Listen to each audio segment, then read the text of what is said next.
Kaum wanita sekalian yang dikasihi oleh Tuhan, selamat pagi, Shalom. Satu kesempatan lagi Tuhan berikan kepada kita di pagi hari yang indah ini untuk beribadah. Meskipun dibatasi secara teknis karena pandemi ini, tetapi kita bersyukur karena kasih Tuhan tidak terbatas. Kasih Tuhan sempurna, kasih Tuhan kekal yang memberi kemampuan kepada kita semuanya untuk menghadapi situasi yang tidak terbatas, situasi yang tidak menentu, yang sulit ini. Amin.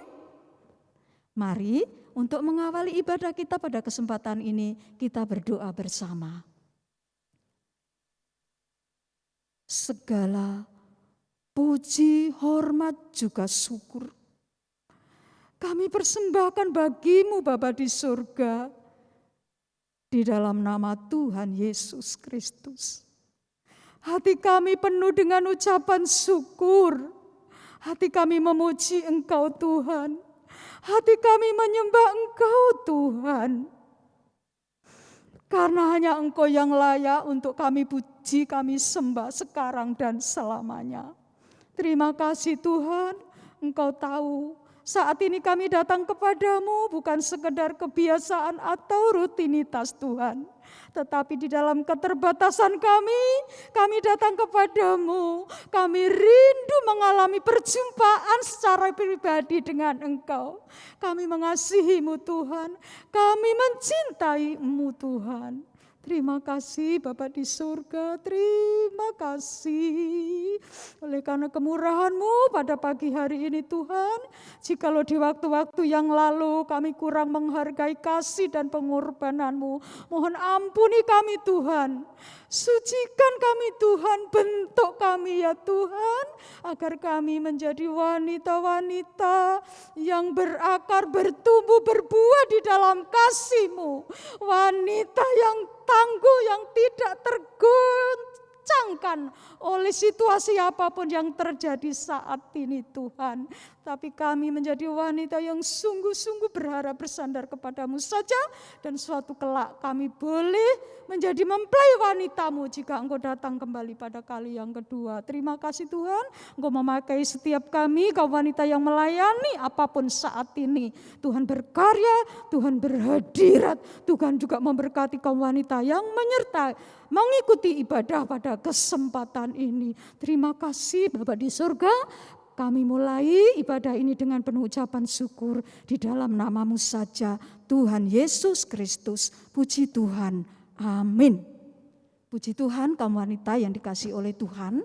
Kalau hari-hari ini kita sebagai warga negara Indonesia, kita masih dalam suasana memperingati hari kemerdekaan yang ke-76. Dan kita tahu semuanya, kalau kemerdekaan itu terjadi, ada pengorbanan dari para pahlawan yang berjuang demi kemerdekaan. Oleh sebab itu, mari kita tetap berdoa untuk bangsa Indonesia ini, untuk negara Indonesia ini dalam menghadapi masa-masa yang sulit saat ini. Puji Tuhan, dan kita sebagai warga kerajaan surga yang sudah dimerdekakan oleh korban Kristus. Mari kita mengasihi Tuhan, kita belajar untuk selalu meninggikan korban Tuhan.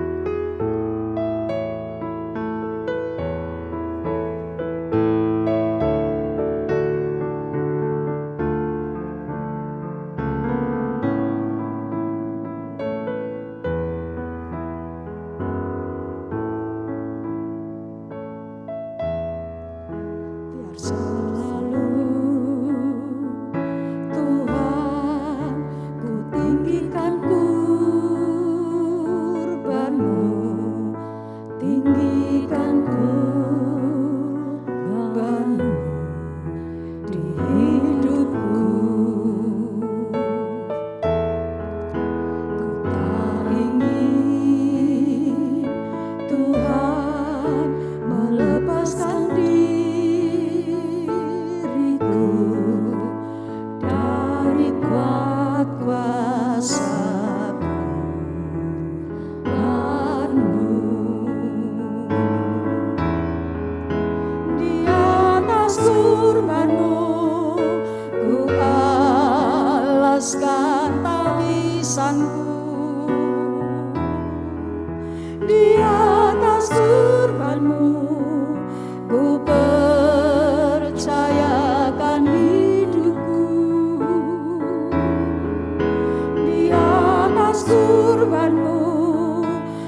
mempersembahkan kurban tamisan hidupku bagimu. Di atas kurbanmu, di atas kurbanmu, ku alaskan tamisanmu. Di atas kurbanmu, ku percayakan hidupku. Di atas kurbanmu, ku akan orang atasmu,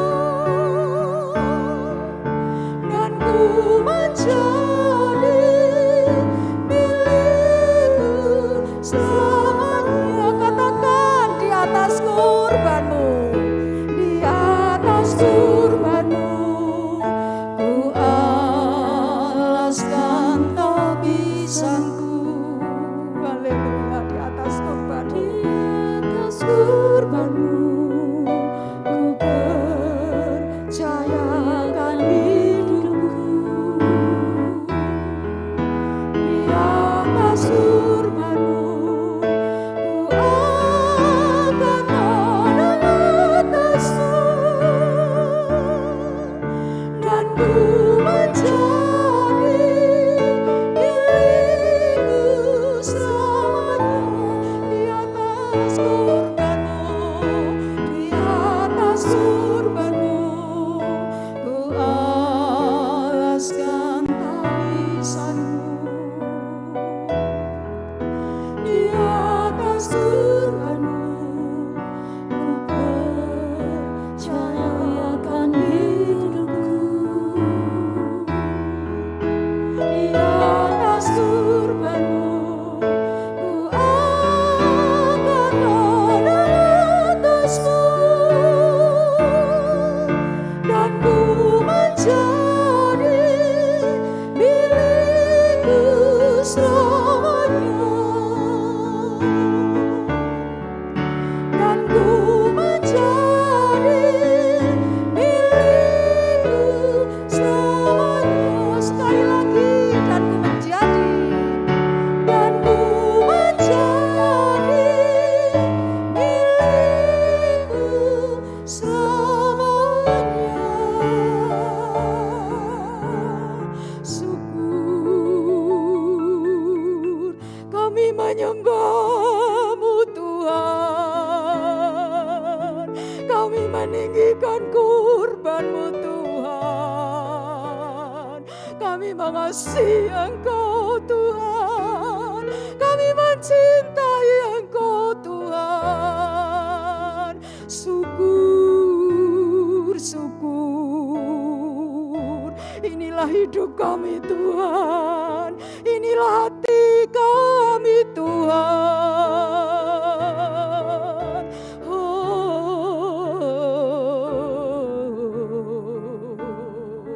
Terima kasih Tuhan, terima kasih Tuhan, terima kasih. Inilah kehidupan kami Tuhan. Siap untuk Engkau kerjakan lewat firman-Mu Tuhan. Firman yang dari surga, firman yang ditandai dengan kehidupan itu ya Tuhan. Firman yang merupakan kasih dari Allah. Terima kasih Tuhan. Tolong kami, berikan hikmat-Mu untuk kami boleh mengerti firman-Mu Tuhan. Engkau memakai hamba-Mu, Engkau urapi hamba-Mu untuk menyampaikan kebenaran firman bagi setiap kami kaum wanita yang ada. Terima kasih Tuhan Yesus, segala pekerjaan kuasa iblis setan kami percaya Engkau sudah halaukan, karena kami memohon berdoa di dalam nama yang penuh kuasa, yaitu dalam nama Tuhan Yesus Kristus. Kami siap untuk mendengarkan firman Tuhan. Puji Tuhan. Amin. Shalom, ibu-ibu yang dikasihi Tuhan, salam merdeka. Ya, kita baru saja memperingati Hari Kemerdekaan Indonesia yang merupakan suatu kecintaan kita, di mana oleh cinta itu para pejuang, para pahlawan, dan kita semua harus rela berkorban demi cinta itu. Nah, ibu-ibu sekalian yang dikasihi Tuhan, mari pada pagi hari ini kita juga akan mendengarkan firman Tuhan dan merenungkan bersama tentang cinta itu. Beberapa Kamis yang lalu telah kita renungkan bagaimana kita sebagai mempelai yang dipersiapkan oleh Tuhan, pakaian yang harus merupakan pakaian yang berkilau, putih, bersih, yang berkilau-kilau. Itulah perbuatan-perbuatan dari orang-orang kudus yang harus kita persiapkan. Pada waktu yang lalu, Kamis yang lalu, beberapa waktu yang lalu, kita mengingat bahwa kilauan itu adalah dalam hal memberi. Dan pagi hari ini kita akan berbicara tentang kilauan dalam hal mengasihi. Ibu-ibu sekalian yang dikasihi Tuhan, mengapa Tuhan memerintahkan untuk calon mempelainya yang dikasihinya mengasihi? Ada beberapa hal yang harus kita perhatikan. Yang pertama, karena kasih itu adalah hal yang terbesar. Mari ibu-ibu kita baca di dalam 1 Korintus 13 ayat yang ke-13. Demikianlah tinggal ketiga hal ini, yaitu iman, pengharapan, dan kasih. Dan yang paling besar di antaranya ialah kasih. Terima kasih Bu Sinto. Kita melihat kata permulaan dari ayat ini dikatakan demikianlah. Di dalam kata ini menunjukkan suatu kata penegas bahwa Tuhan ingin menegaskan sebenarnya hanya ada tinggal 3 hal, yaitu yang merupakan fondasi, yang merupakan landasan dari pengikutan kita akan Kristus. 3 hal ini, ketiga-tiganya tidak dapat saling dilepaskan, karena ketiganya ini merupakan satu kesatuan yang utuh. Mungkin beberapa waktu yang lalu saya sendiri beberapa waktu yang lalu itu melihat ayat ini, saya bisa memikirkan bahwa pikiran saya, oh ya saya bisa memilih-milih ya. Mana yang akan saya pilih? Kalau yang terbesar kasih, berarti saya akan memilih kasih sehingga saya lebih meringankan tentang iman dan pengharapan. Tetapi dalam ayat ini tidak begitu ibu-ibu sekalian. Dalam ayat ini justru menegaskan ketiganya merupakan satu kesatuan yang utuh yang tidak bisa saling dipisahkan. Kita melihat mengapa di dalamnya ini tidak bisa dipisahkan. Karena kita melihat dalam bahasa aslinya iman itu adalah pistis yang artinya kepercayaan, keyakinan, suatu kekuatan iman. Dan pengharapan itu adalah elpis yang artinya adalah dasar untuk berharap. Di mana terkandung kata berharap sekalipun tidak ada dasar untuk berharap. Dan kasih itulah dalam kata agape, di mana agape, kasih itulah yang terbesar. Kasih itulah yang melandasi ketiga hal ini. Di mana kita melihat mengapa kasih ini dinyatakan yang terbesar, karena kasih ini adalah kasih agape, kasih yang bersumber kepada pribadi Allah yang terbesar. Dialah yang terbesar, dialah yang terutama, dialah yang lebih dari segala hal, dialah yang paling berharga, dialah yang paling penting.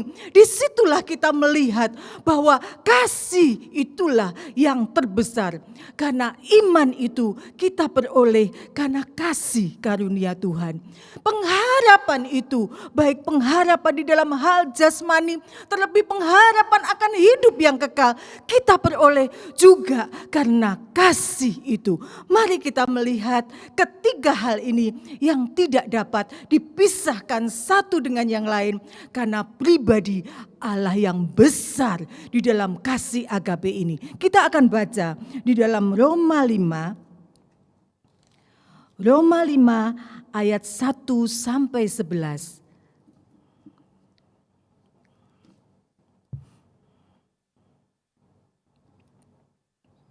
Sebab itu, kita yang dibenarkan karena iman, kita hidup dalam damai sejahtera dengan Allah oleh karena Tuhan kita Yesus Kristus.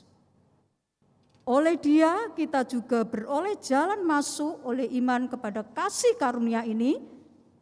Di dalam kasih karunia ini kita berdiri dan kita bermegah dalam pengharapan akan menerima kemuliaan Allah.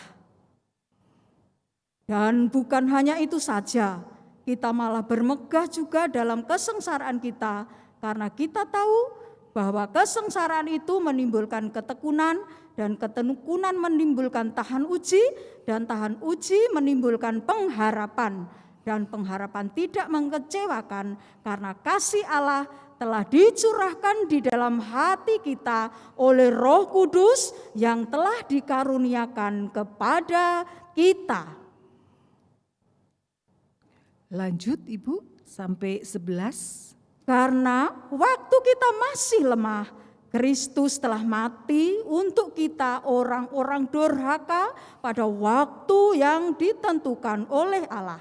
Sebab tidak mudah seorang mau mati untuk orang yang benar, tetapi mungkin untuk orang yang baik ada orang yang berani mati. Akan tetapi Allah menunjukkan kasih-Nya kepada kita. Amin. Oleh karena Kristus telah mati untuk kita. Ketika kita masih berdosa.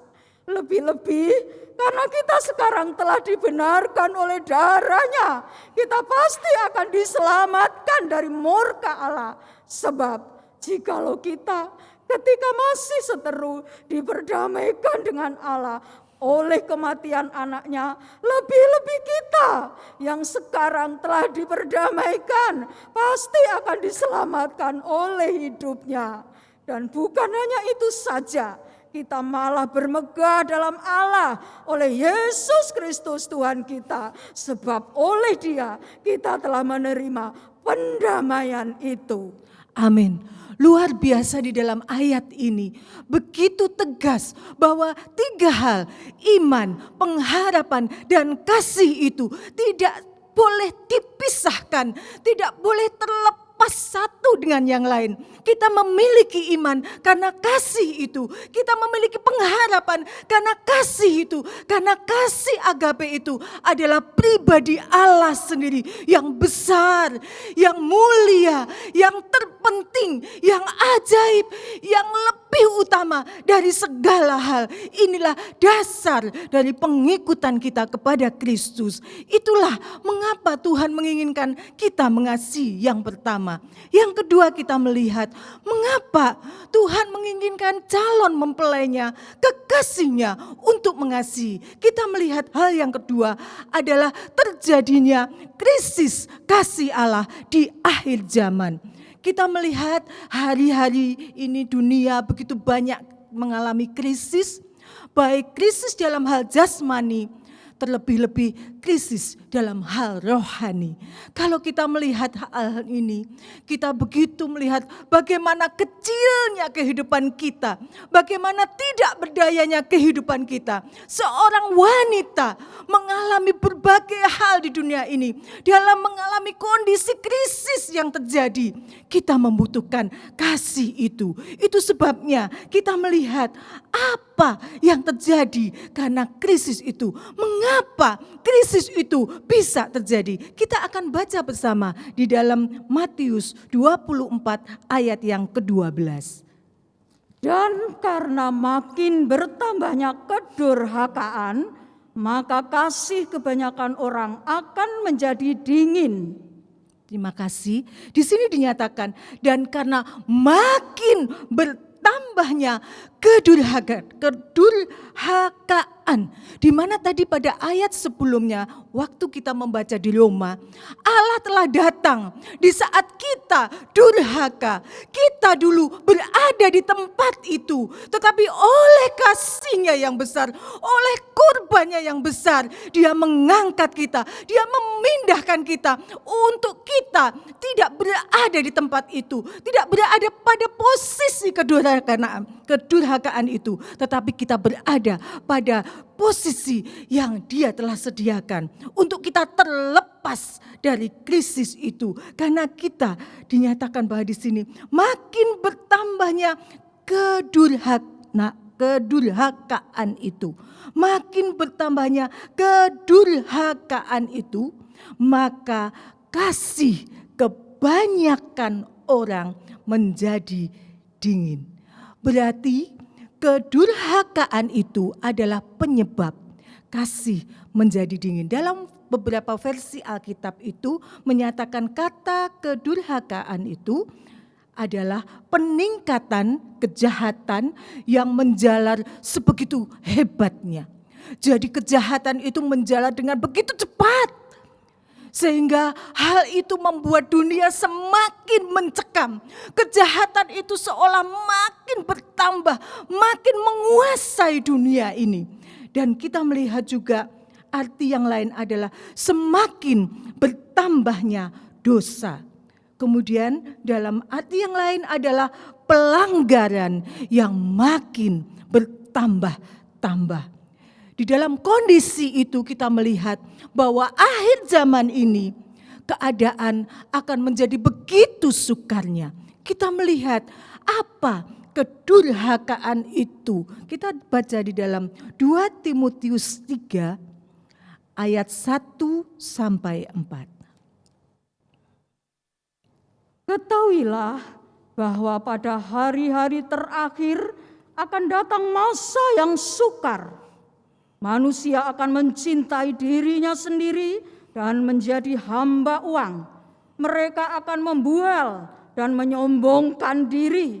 Mereka akan menjadi pemfitnah. Mereka akan berontak terhadap orang tua dan tidak tahu berterima kasih, tidak mempedulikan agama, tidak tahu mengasihi, tidak mau berdamai, suka menjelekkan orang, tidak dapat mengekang diri, garang, tidak suka yang baik, suka mengkhianat, tidak berpikir panjang, berlagak tahu, lebih menuruti hawa nafsu daripada menuruti Allah. Lanjutkan kelima. Secara lahiriah mereka menjalankan ibadah mereka, tetapi pada hakikatnya mereka memungkiri kekuatannya. Jauhilah mereka itu. Terima kasih. Inilah yang menyebabkan krisis kasih itu terjadi. Di mana kasih kebanyakan orang menjadi dingin. Kata kebanyakan itu begitu membuat saya terperanggah ya. Biasanya saya membaca hanya sekilas, tetapi Tuhan tunjukkan ternyata kasih yang menjadi dingin itu terjadi bukan sedikit orang, tetapi kebanyakan orang. Itu artinya kita harus menjadi kehidupan wanita yang waspada menghadapi dinginnya kasih itu, menghadapi krisis kasih itu. Karena di sini dinyatakan kebanyakan orang. Dan itu berarti banyak yang mengalami krisis kasih itu. Apa artinya kasih menjadi dingin? Di dalam terjemahan dari kasih menjadi dingin bahasa aslinya artinya kasih yang berkurang-kurang. Dan di dalam kata versi bahasa Alkitab, beberapa bahasa Alkitab menyatakan bahwa kata dingin artinya menjadi tawar. Kalau tawar itu ibu-ibu sekalian sudah enggak berasa ya, enggak ada rasanya, enggak dapat dicicipi, enggak dapat lagi dinikmati. Sehingga setiap hubungan dengan siapapun itu terasa hambar. Mari kita melihat di sini krisis kasih itu bisa terjadi pada setiap orang. Dalam kondisi apapun, wanita muda, wanita dewasa, single, gadis, tua, muda, dalam posisi kedudukan yang terendah, posisi kedudukan yang tertinggi, kerohanian yang di bawah, kerohanian yang tertinggi secara jasmani, kedudukan apapun juga, semua bisa mengalami krisis kasih itu. Dan kita melihat krisis kasih itu menyangkut dua hal. Yang pertama adalah menyangkut hubungan kita dengan Allah di dalam ibadah dan pelayanan. Baik secara personal maupun secara community. Baik secara pribadi maupun secara persekutuan. Dan itu terjadi di hari-hari ini. Dan kedua adalah bisa menyangkut hubungan dengan sesama. Baik di dalam nikah, rumah tangga maupun masyarakat. Krisis kasih ini sedang melanda dunia. Di manakah kita berada, para kaum wanita? Apakah kita berada di posisi yang sedang mengalami krisis kasih itu? Karena krisis kasih itu ada suatu gejala-gejala yang perlu kita perhatikan. Gejalanya apa? Kalau di dalam pelayanan, kita melihat bagaimana saat kita mengalami krisis kasih dengan Tuhan, kasih kita dengan Tuhan menjadi dingin, maka di dalam pelayanan tidak ada lagi gairah, tidak ada lagi sukacita, tidak ada lagi semangat. Mungkin kita melayani begitu banyak pelayanan yang kita lakukan. Banyak sekali, tidak berhenti rasanya. Dari pagi sampai malam, sampai pagi lagi, semua kita lakukan. Tetapi kita melakukan dengan rasa yang hambar. Tidak ada suatu sukacita dalam melayani itu. Tidak lagi berkobar-kobar, ingin melakukan karena landasan kita, kasih kita sudah mulai tawar. Korban Kristus mulai kita abaikan. Tidak lagi kita melandaskan setiap pelayanan, setiap ibadah itu berdasarkan kurban Kristus. Kasih ilahi, kasih yang besar itu. Sehingga apa yang kita lakukan menjadi sebuah rutinitas saja. Hari-hari kita melakukan sebagai seorang pelayan Tuhan, sebagai seorang istri, sebagai oma, sebagai seorang gadis, sebagai seorang anak, sebagai mertua. Semua yang kita lakukan itu hanya rutinitas semata. Memang kita melakukan seolah-olah, wow, kita kerja keras ya. Kita melakukan seorang wanita itu kalau melakukan pekerjaan rumahnya tidak pernah berhenti. Dari pagi sampai pagi lagi dan itu tidak kelihatan. Kemudian kita melakukannya secara rutinitas hari ke hari. Tetapi Tuhan menyelidiki hati kita saat ini. Karena kasih itu terpaut dengan hati. Hati yang selalu connect dengan korban Kristus. Kami bersyukur dalam ibadah kaum wanita ini, dalam pembukaan sudah dinyatakan di atas kurbanmu. Ku alaskan hidupku, ku alaskan tahbisanku. Karena hanya kurban Kristus itulah yang memungkinkan untuk kita kembali, untuk kita dapat mengasihi, untuk kita melakukan segala sesuatu berdasarkan kasih itu. Karena ibu-ibu yang dikasihi Tuhan, jika tidak maka gejala-gejala akan timbul di dalam pelayanan. Baik pelayanan di rumah, pelayanan di gereja, pelayanan terhadap sesama. Ada suatu gejala ketidakpuasan. Ada suatu gejala ketidaksetiaan. Ada suatu gejala ngut dan sungut. Suatu omelan yang terjadi. Mungkin kita melayani banyak, tetapi kita di dalam hati mungkin tidak terkeluarkan ya. Kalau wanita itu biasanya sulit untuk mengeluarkan sesuatu. Tetapi di dalam hati ini, perasaan ini peka sekali. Sehingga di dalam hati ini mungkin ada kejengkelan, mungkin ada kemarahan, mungkin ada kekecewaan yang membuat kita itu grundel bahasa Jawanya. Ngomel di dalam, tidak keluar, tidak ada yang tahu. Tetapi sudah merupakan suatu gejala adanya krisis kasih itu. Kasih itu sudah mulai berkurang di dalam hidup kita, di dalam kita melakukan segala sesuatu. Kemudian apalagi ya gejalanya? Oh ya, ada lagi tidak setia. Kita mulai tidak setia dengan hal yang kecil. Kita mulai tidak setia dengan perkara-perkara yang Tuhan berikan. Kita mulai tidak setia lagi dengan hal-hal yang harus kita lakukan. Kemudian ada lagi ketidaksetiaan, persungutan, kekecewaan, kemarahan menimbulkan amarah. Menimbulkan percekcokan, menimbulkan perselisihan, menimbulkan perpecahan, dan menimbulkan nikah-nikah yang mengalami keretakan demi keretakan, dan akhirnya nikah mengalami suatu kehancuran. Ibu-ibu sekalian, di kondisi COVID ini kita melihat banyak penelitian yang menyatakan dalam kondisi COVID ini nikah-nikah banyak yang hancur. Banyak terjadi perceraian-perceraian. Salah satunya adalah akibat dari krisis kasih ini. Mari ibu-ibu sekalian yang dikasihi Tuhan, Tuhan merindukan untuk kita mulai melakukan introspeksi diri kita dulu. Kalau saya bersaksi, saya pun tidak lepas dari masalah di dalam nikah. Saya pun tidak lepas sebagai kehidupan yang ada keterbatasan dan kelemahan itu bisa mengalami suatu persoalan di dalam pernikahan. Karena ibu-ibu yang terkasih, di setiap hal, setiap kehidupan, maupun nikah, maupun single, maupun oma, maupun ibu, maupun mertua, maupun siapapun juga seorang wanita, tidak lepas dari permasalahan. Karena Tuhan ingin menaruhkan salib di dalam setiap hidup para wanita. Untuk apa? Untuk merasakan, menikmati kasih Allah itu.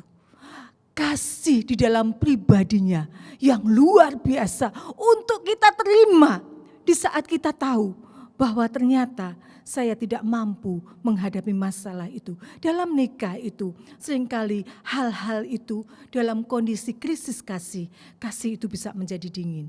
Seorang ibu pernah berkata kepada saya, waduh, nikahku ini sudah berpuluh-puluh tahun ya.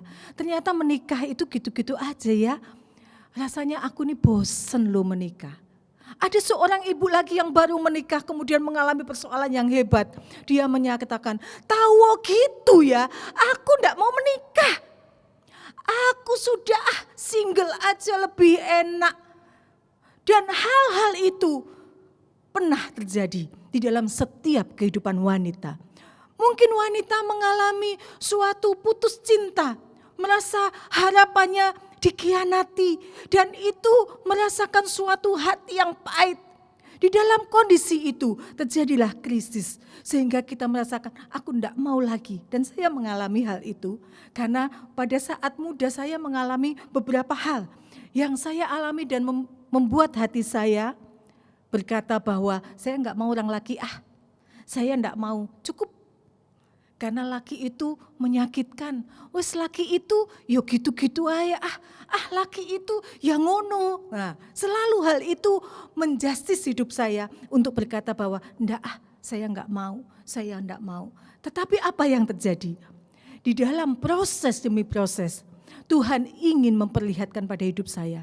Di dalam saya pada saat single menentukan seorang kekasih, menentukan pilihan. Di saat pilihan itu terjadi, maka di saat itu Tuhan sudah menyediakan salib itu. Di dalam salib itu bukan berarti kita bebas dari masalah, tetapi justru di dalam salib itu Tuhan memperlihatkan banyak terjadi masalah di dalam pernikahan saya. Dan saya mengalami begitu hebatnya, dan saya mengalami krisis kasih itu. Bukan berarti saya enggak melayani, saya melayani dilihat orang, oh begitu melayani, oh happy ya, oh nikahnya baik ya. Tetapi Tuhan menyelidiki hati. Tuhan menyelidiki sampai yang ke dalam. Mungkin kita baik-baik saja dengan suami, kita tidur bersama, kita enjoy, kita melayani dengan baik suami kita melayani semuanya dengan seolah-olah baik-baik saja. Tetapi apa yang Tuhan lihat dalam hati saya. Hati saya sudah mengalami krisis kasih itu. Dengan banyaknya beban hidup, dengan banyaknya persoalan, dengan banyaknya apa yang saya alami. Saya menyatakan, Tuhan, saya kehabisan air anggur Tuhan. Nikahku di ujung tanduk Tuhan. Saya tidak punya kasih itu Tuhan. Tuhan, kembalikan kasih itu pada saya. Saya berseru kepada Tuhan. Saya menangis pada Tuhan. Karena saya tidak melihat apa yang Tuhan mau dari diri saya saat saya menikah. Pada saat berjalannya waktu, krisis jika tidak diatasi, menimbulkan keretakan demi keretakan. Sehingga terjadilah amarah, terjadilah keributan di dalam nikah itu. Terjadilah masalah-masalah di dalam nikah itu. Sesegera saya kembali kepada Tuhan. Saya meletakkan hidup saya. Saya tidak mau lagi berkata bahwa Tuhan, ubahkan suami saya Tuhan. Ubahkan dia Tuhan. Ubahkan anak saya. Ubahkan mertua saya. Ubahkan orang lain. Ubahkan dia dalam pelayanan. Ubahkan itu, ubahkan ini. Tidak lagi. Karena Tuhan mau lebih dulu saya yang berubah.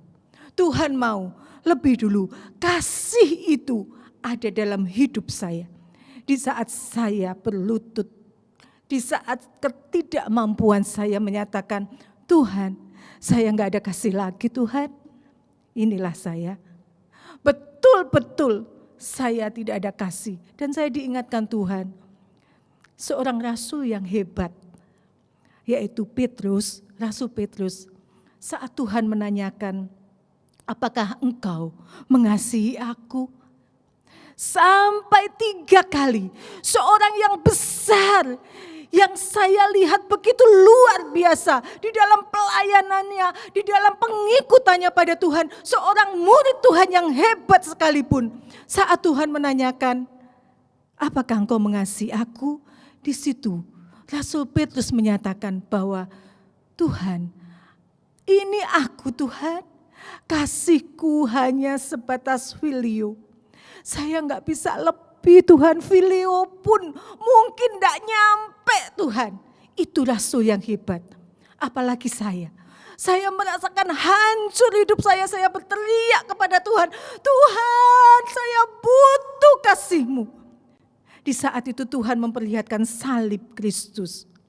Dan Tuhan menyatakan, siapapun yang Tuhan izinkan menjadi pasanganmu, itu adalah bagianmu untuk kamu meninggikan salib Kristus itu di tengah-tengah nikahmu. Untuk salib itu engkau nyatakan menjadi keselamatan di dalam nikah rumah tangga itu. Menjadi keselamatan di dalam keluarga besar nikah itu. Bukan hanya keluarga saya, tetapi keluarga suami. Terlebih juga masyarakat di sekitar kita. Itu akan melihat keselamatan itu. Saya menyatakan, Tuhan, Engkau luar biasa.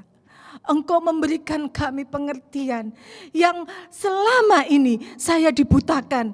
Saya hanya tahu bahwa saya menikah harus bahagia, saya menikah harus senang, saya menikah harus enggak punya masalah. Tetapi Tuhan menyatakan, kamu menikah pun, kamu melayani pun harus ada salib yang harus kamu tanggung untuk menegakkan kasih Kristus yang luar biasa itu di tengah-tengah krisis kasih itu. Luar biasa ibu-ibu sekalian, dan kita melihat mungkin di dalam seorang gadis yang single sekalipun itu seringkali pada saat krisis kasih mengalami suatu kesepian. Pada saat kondisi-kondisi tertentu mungkin mengalami bahwa saya ini kok sendirian ya, saya ini kok enggak ada yang memperhatikan ya, saya ini kok enggak berharga ya rasanya ya, saya ini kok gini aja ya. Tetapi ingat, setiap kehidupan itu berharga di hadapan Tuhan. Kondisi apapun kita para wanita, sehat pun, sakit pun, single pun, gadis pun, istri pun, mertua pun, oma, mama, semuanya adalah orang-orang yang mengasihi Tuhan, untuk bisa melakukan kasih itu. Karena Tuhan menginginkan kita punya pakaian itu berkilau di dalam hal mengasihi. Kita tidak punya kasih ibu-ibu, tetapi bagaimana kita bisa mengasihi itu. Kita melihat di sini, setiap orang yang bisa bertahan, Tuhan inginkan kita bisa bertahan menghadapi krisis. Kalau kita melihat konteks di dalam Matius 24 itu adalah konteks tentang akhir zaman. Di mana khotbah tentang akhir zaman itu terjadi suatu penganiayaan, penderitaan, sengsara, peperangan, nabi-nabi palsu, penyesatan, semuanya begitu hebat terjadi. Dan itulah kedurhakaan yang terjadi, menyebabkan kasih itu menjadi dingin. Tetapi Tuhan katakan dalam satu ayat, mari kita baca Matius 24 ayat 13.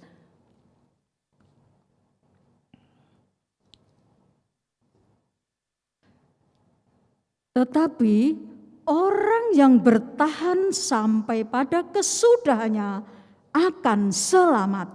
Amin. Tetapi orang yang bertahan sampai kesudahannya akan selamat.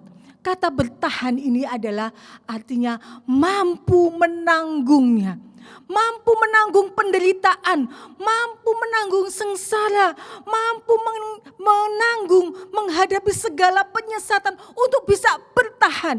Arti kata bertahan itu adalah bertahan sampai kesudahannya. Bukan hanya bertahan sampai di sini, tetapi Tuhan katakan bertahan sampai kesudahannya. Kata bertahan sampai kesudahannya adalah sampai akhir. Sampai selesai semua pekerjaannya.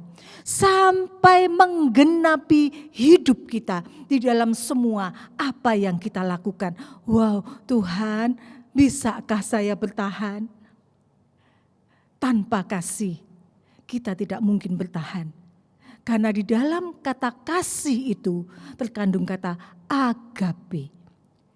Dari mana agape itu? Dari pribadi Kristus. Kasih agape, dialah sumber itu. Pada saat dia memerintahkan untuk kita mengasihi itu, ternyata dia menuntun kita dan memberi teladan di dalam kasih itu. Kita akan melihat teladan Allah sebagai sumber kasih agape yang harus kita ikuti. Di dalam satu kasih itu adalah kasih yang besar. Allah menyatakan di dalam dirinya bahwa kasih Allah itu adalah kasih besar. Yang kasih yang besar itu menunjukkan suatu keteladanannya. Keteladanan apa yang bisa kita lihat? Mari kita baca di dalam Yohanes 3 ayat 16. Ayat ini sering kita baca, mulai kita sekolah minggu pun kita sudah menghafal ayat ini saat Natal. Kita sudah mengulang-ulang ayat ini, tetapi mari kita saat ini memahami dan mengerti dengan kedewasaan kita apa itu kasih yang besar. Karena begitu besar kasih Allah akan dunia ini, sehingga ia telah mengaruniakan anaknya yang tunggal, supaya setiap orang yang percaya kepadanya tidak binasa, melainkan beroleh hidup yang kekal. Amin. Kalau ibu-ibu baca semua ayat ini, pasal ini, kita melihat di dalam kasih yang besar itu ada suatu kata teladan bagaimana kita memberi. Apa yang Allah beri itu adalah sesuatu yang luar biasa. Pemberian yang luar biasa yang tidak bisa kita katakan. Pemberian yang terbesar. Pemberian yang terbaik. Pemberian yang seolah-olah semua diberikan untuk kita. Teladan berkorban. Bagaimana kasih itu mengorbankan dirinya. Kasih yang besar itu mengorbankan dirinya bukan untuk orang yang baik. Tetapi kasih yang besar itu mengorbankan dirinya di atas kayu salib. Untuk kita orang yang durhaka. Untuk kita orang yang berdosa. Di dalam kasih yang besar itu ada teladan ketaatan. Untuk menuruti kehendak Bapa. Di dalam kasih yang besar itu juga ada teladan kerendahan hati. Ibu-ibu dapat membaca di dalam Filipi 2 ayat 5 sampai 11, di situ dinyatakan Allah mengosongkan dirinya. Artinya dia merendahkan serendah-rendahnya. Mungkin kita merasa bahwa saya sekarang berada di tempat yang rendah loh Tuhan. Tetapi dengan kasih-Nya yang besar, Tuhan ingin mengingatkan kita. Saya loh memiliki kasih yang besar untuk kamu. Kamu berada di tempat yang rendah ya. Tetapi saya sudah turun di tempat yang lebih rendah dari kamu. Untuk bisa mengangkat kamu. Oleh kasih yang besar itu. Luar biasa ya ibu-ibu. Kita akan melihat di dalam kasih yang besar. Di dalam pemberiannya itu. Ternyata segala hal ada di dalamnya. Kita baca dalam Roma 8 ayat 32. Ia yang tidak menyayangkan anaknya sendiri, tetapi yang menyerahkannya bagi kita semua. Bagaimanakah mungkin Ia tidak mengaruniakan segala sesuatu kepada kita bersama-sama dengan Dia? Amin ibu-ibu, bagaimanakah mungkin Ia tidak menyerahkan segala sesuatu? Apa yang tidak ada di dalam kebesaran kasih-Nya itu, semuanya ada di sana. Luar biasa. Kan kita melihat di dalam kasih itu Allah menunjukkan adanya kasih yang kekal, kasih yang tak berkesudahan. Kita baca di dalam Ratapan 3 ayat 21.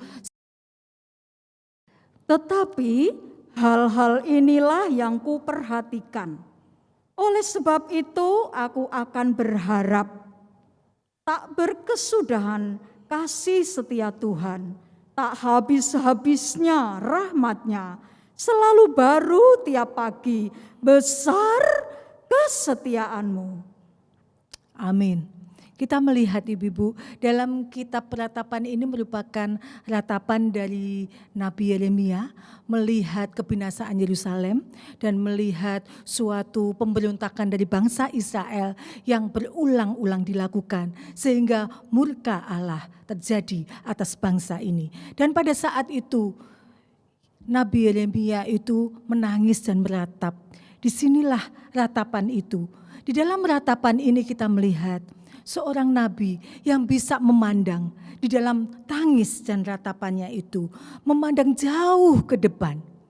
Di balik ratap dan tangis itu, dia melihat ada pemulihan bagi bangsa Israel.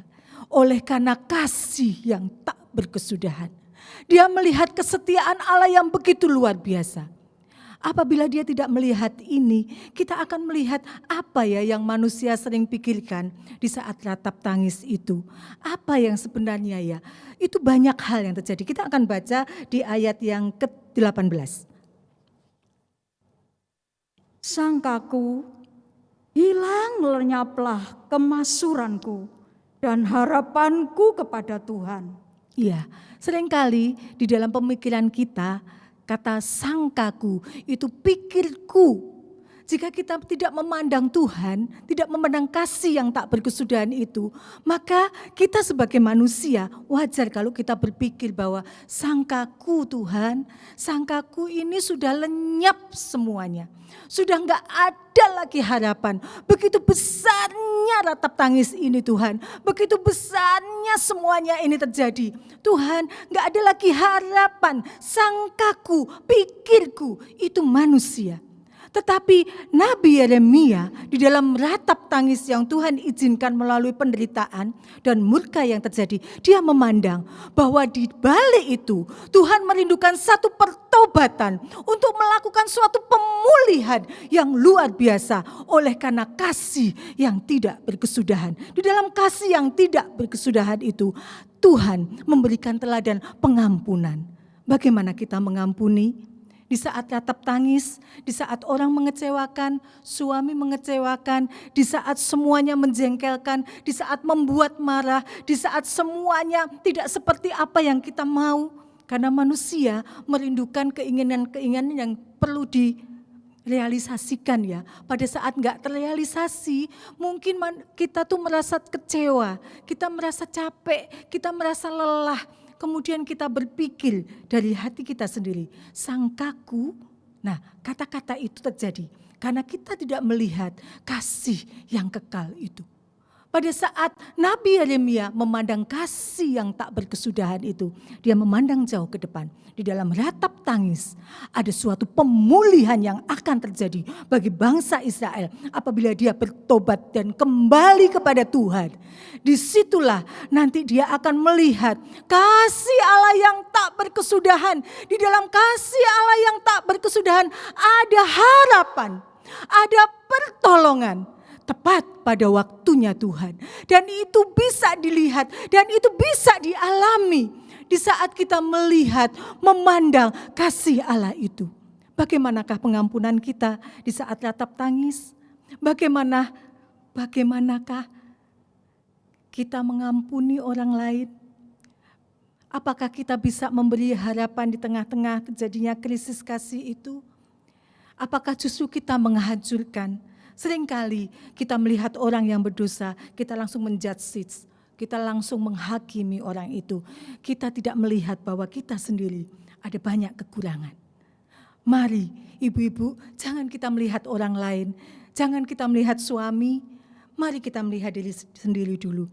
Jangan kita melihat ABC, tetapi lihatlah, Tuhan ini aku. Aku mau Tuhan. Aku mau kembali kepada Engkau. Aku mau bertobat Tuhan. Karena memang aku tidak memiliki kasih.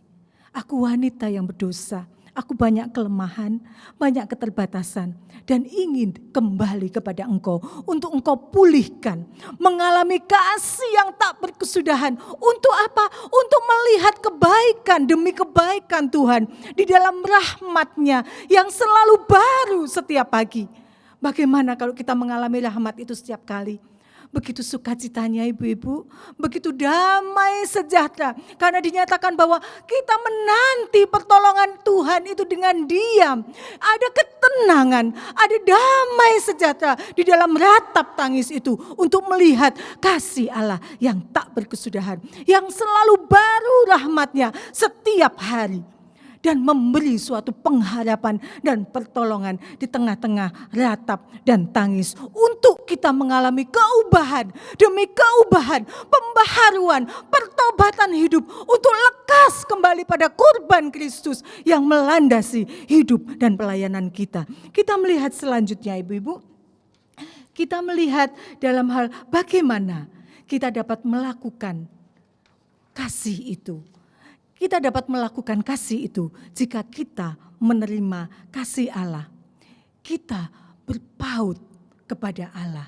Yang pertama, berpaut erat pada sumber kasih Allah itu di dalam kebesarannya. Apabila kita melihat kasih itu, kita melihat bahwa kebesaran kasih itu melebihi hidup. Kebesaran kasih itu melebihi segala hal yang di bumi. Kebesaran kasih itu sanggup menyokong di saat kaki ini goyah. Ibu-ibu baca di dalam Mazmur yang tertera di dalam LCD ini, ibu-ibu baca dan ibu-ibu renungkan. Ibu-ibu melihat bagaimana kebesaran kasih itu. Apabila kita menerima pribadinya di dalam kebesaran kasih itu, kita melihat kemurahan-Mu lebih dari hidup. Dalam melihat kemurahan Tuhan yang lebih dari hidup ini, kita akan sanggup untuk bersyukur. Kita akan sanggup memuji Tuhan di dalam kondisi apapun. Untuk kita boleh memulihkan kondisi kita yang sedang mengalami krisis kasih saat itu. Kita melihat Tuhan, kasih-Mu lebih besar dari segala apa yang di dunia ini. Kasih-Mu lebih besar dari hidupku. Kasih-Mu sanggup menyokong aku saat kakiku goyah, kaki pendirianku goyah, kaki perjalananku sedang goyah. Tuhan, kebesaran kasih-Mu boleh aku rasakan. Kami menikmatinya untuk kami kuat, untuk kami sanggup bertahan. Kita akan melihat juga kembali kepada kasih mula-mula. Untuk kita bisa mengalami kasih itu. Untuk kita memiliki solusi menghadapi krisis kasih itu. Setelah kita berpaut kepadanya, kita mau kembali kepada pribadinya di dalam kasihnya yang mula-mula. Kita akan baca dalam Wahyu 2 ayat 1-5. Tuliskanlah kepada malaikat jemaat di Efesus. Inilah firman dari Dia yang memegang ketujuh bintang itu di tangan kanannya dan berjalan di antara ketujuh kaki dian emas itu. Aku tahu segala pekerjaanmu, baik jerih payahmu maupun ketekunanmu. Aku tahu bahwa engkau tidak dapat sabar terhadap orang-orang jahat, bahwa engkau telah mencobai mereka yang menyebut dirinya rasul, tetapi yang sebenarnya tidak demikian, bahwa engkau telah mendapati mereka pendusta, dan engkau tetap sabar dan menderita oleh karena namaku, dan engkau tidak mengenal lelah. Namun demikian aku mencela engkau, karena engkau telah meninggalkan kasihmu yang semula. Sebab itu, ingatlah betapa dalamnya engkau telah jatuh. Bertobatlah dan lakukanlah lagi apa yang semua engkau lakukan.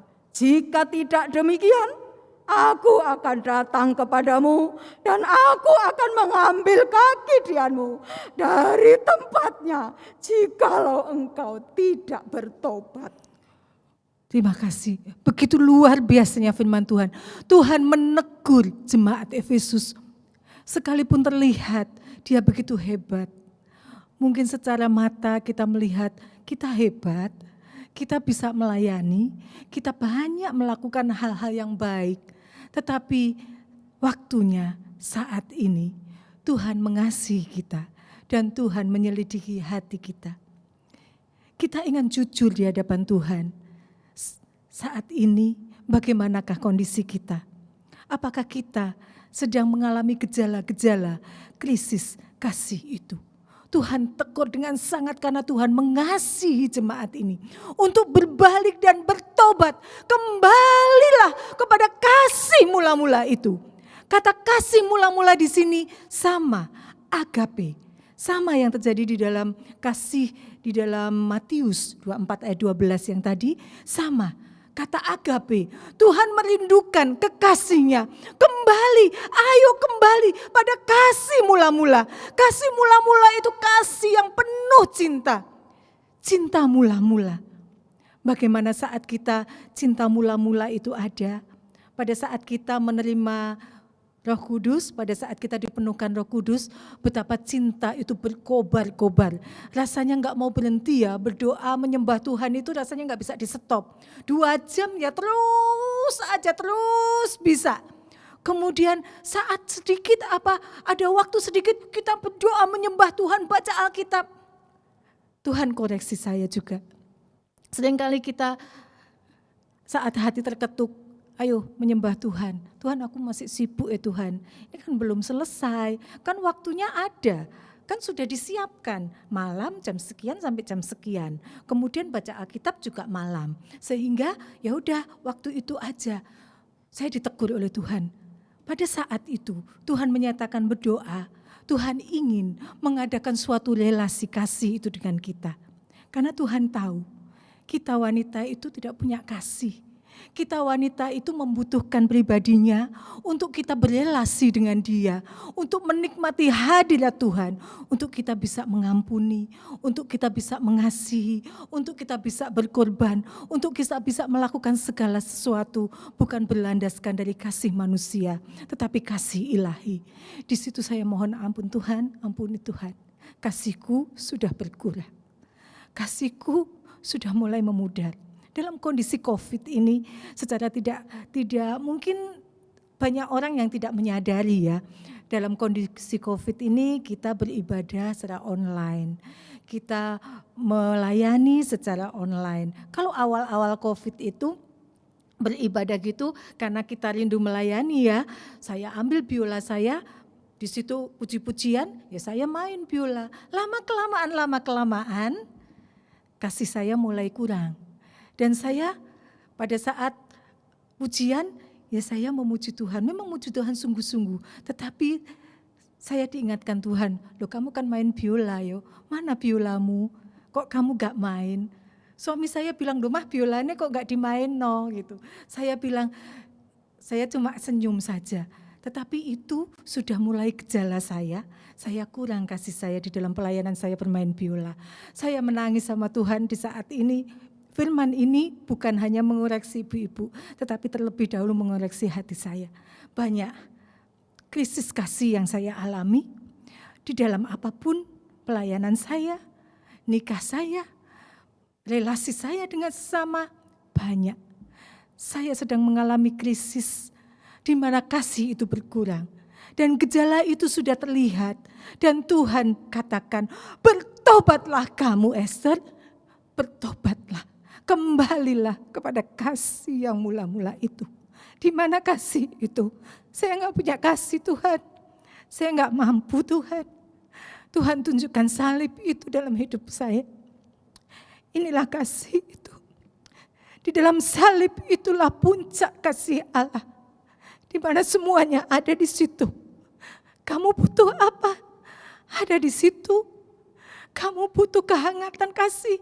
Ada di situ. Kamu butuh pengampunan? Ada di situ. Kamu butuh pengorbanan? Ada di situ. Semuanya ada di situ. Kurang apa kamu?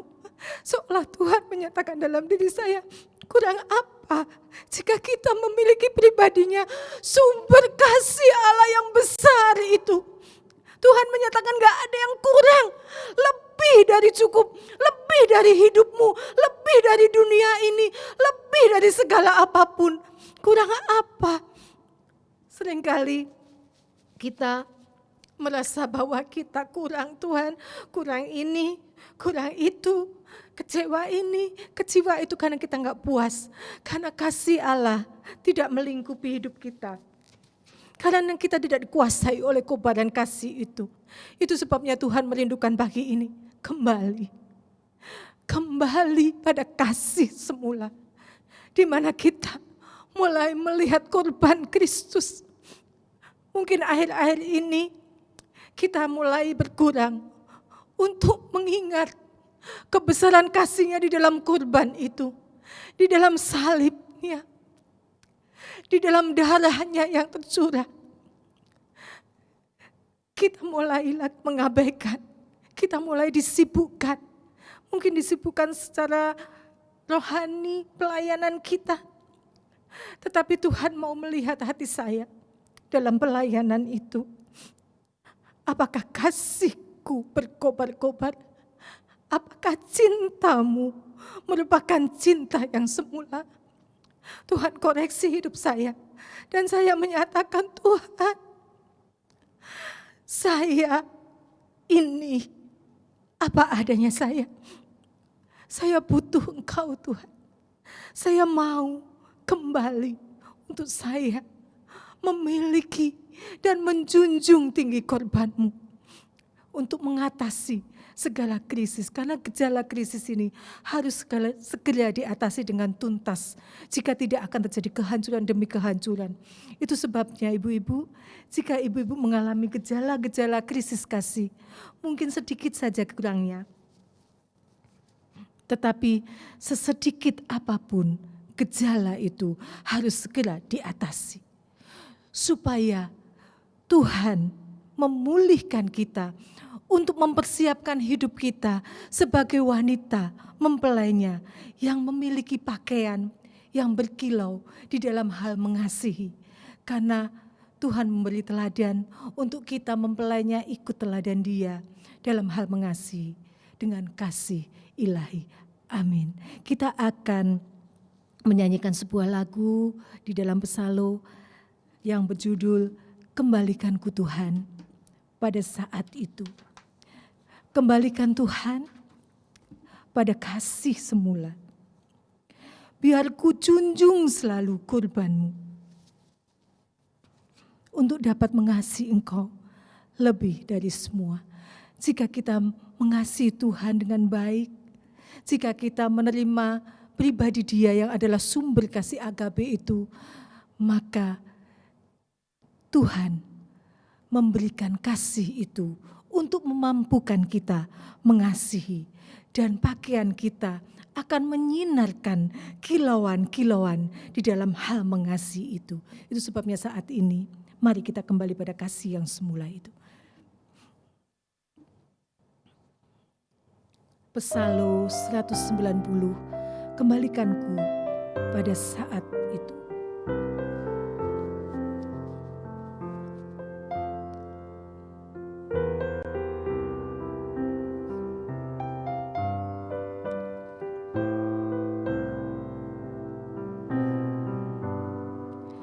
Sering ku melupakan saat itu, saat di mana kau menemukan diriku berlumuran dosa dan noda.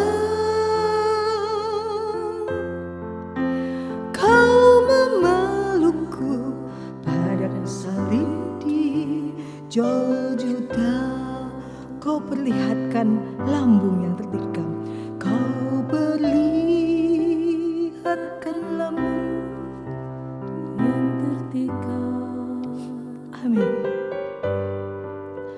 Kau perlihatkan tubuhmu yang dihancurkan. Ku sadar semua deritamu, kau relakan semua demi kasih-Mu padaku. Katakan, kembalikanku Tuhan pada saat ini Tuhan. Kembalikanku Tuhan pada saat itu.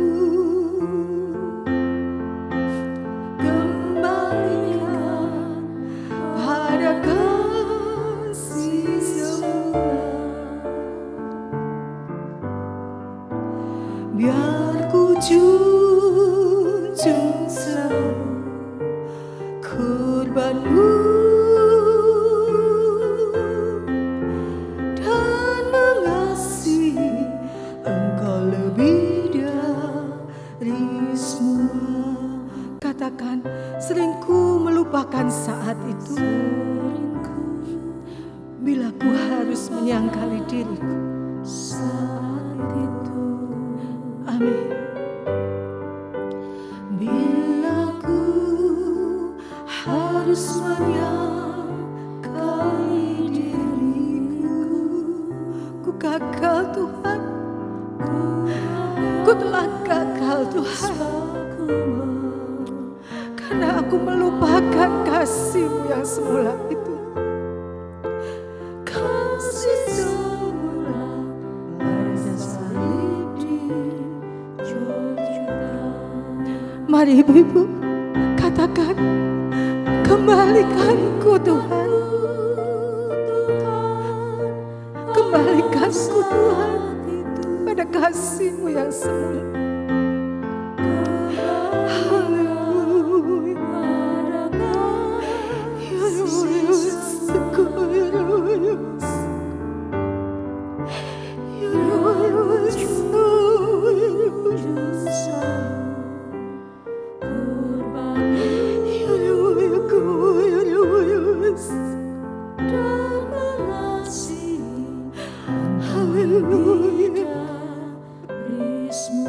Kita angkat tangan kita dulu. Kembalikanku. Sebagai janji kita pada Tuhan, permohonan kita pada Tuhan. Tuhan, kembalikanku Tuhan. Untuk memandang salib-Mu itu Tuhan. Ya Yesus.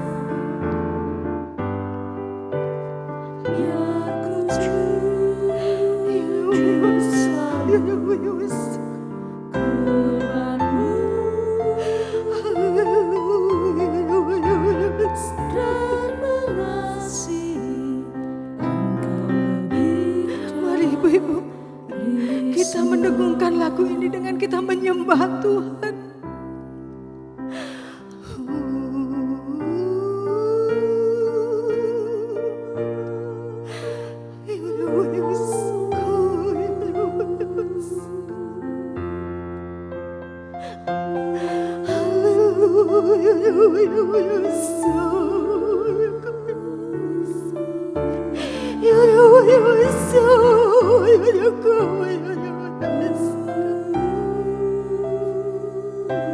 Pulihkan kami Tuhan. Pulihkan kami Tuhan.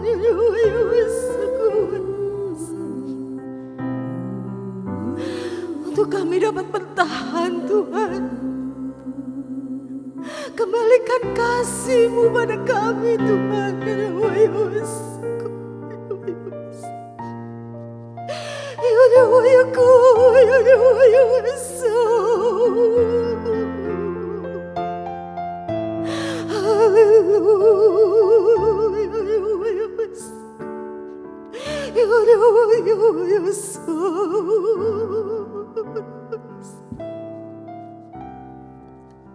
Terima kasih Tuhan.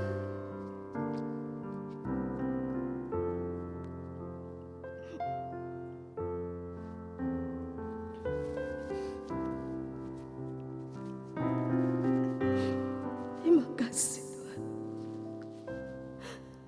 Engkau menegur kami Tuhan.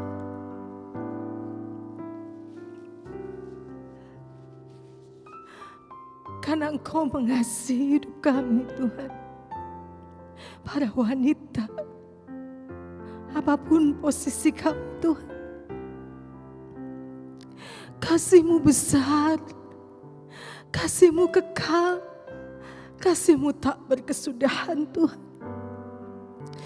Penuhkan hati kami. Roh Kudus, curahkan kasih Allah dalam hidup kami. Untuk kami bisa mengasihi Tuhan. Bukan dengan kasih dari kami. Karena kasih manusia terbatas Tuhan. Kasih manusia Tuhan dapat terkikis oleh kondisi atau keadaan yang kami alami Tuhan. Itu sebabnya kami membutuhkan kasih-Mu. Kasih agape itu Tuhan. Kami membutuhkan pribadi-Mu untuk kami meneladani Engkau dalam hal mengampuni, dalam hal berkorban, dalam hal memberi, dalam hal apapun juga Tuhan. Sehingga kami, Engkau persiapkan memiliki pakaian yang berkilau itu Tuhan. Engkau tahu Tuhan, kami tidak memiliki kemampuan apapun. Namun Engkau berjanji Tuhan, Engkau sendiri yang memenuhkan kami dengan kasih-Mu. Untuk kami tinggal memancarkan kasih itu kepada sesama. Kepada suami kami, kepada anak-anak kami, kepada keluarga kami, kepada sidang jemaat-Mu, kepada masyarakat di sekeliling kami Tuhan. Untuk kami dipulihkan dari krisis kasih ini. Dan kami mampu bertahan sampai pada kesudahannya. Sampai kami menyelesaikan segala pekerjaan kami. Sampai kami mengakhiri hidup kami di dalam kasih-Mu yang berlimpah itu Tuhan. Terima kasih Tuhan untuk firman-Mu. Terima kasih Tuhan, ajar kami Tuhan untuk tetap berpaut, untuk tetap melekat, untuk selalu kembali kepada kasih-Mu itu Tuhan. Supaya hidup kami melimpah dengan kasih-Mu dari hari ke hari, melandaskan hidup kami di atas korban Kristus. Terima kasih Tuhan, terima kasih. Tuhan, Engkau memberkati para wanita yang telah melayani di tempat ini maupun mendengarkan firman-Mu dimanapun berada. Engkau memberkati juga Ibu Bapak Gembala kami, Engkau memberkati para penatua, diaken, majelis, semua sidang jemaat dimanapun mereka berada. Menghadapi kondisi apapun juga, kami yakin Engkau berjanji memberi suatu kemampuan untuk kita bertahan. Karena pribadi Engkau yang besar, di dalam kasih-Mu yang besar, di dalam kasih-Mu yang tak berkesudahan, memberikan rahmat yang selalu baru untuk bisa kita nikmati setiap hari, untuk kita bisa melihat kebaikan demi kebaikan Tuhan, sampai kasih kami menjadi kasih yang sempurna di dalam Engkau. Terima kasih Tuhan. Di dalam nama Tuhan Yesus Kristus kami berdoa dan mengucap syukur. Haleluya. Amin.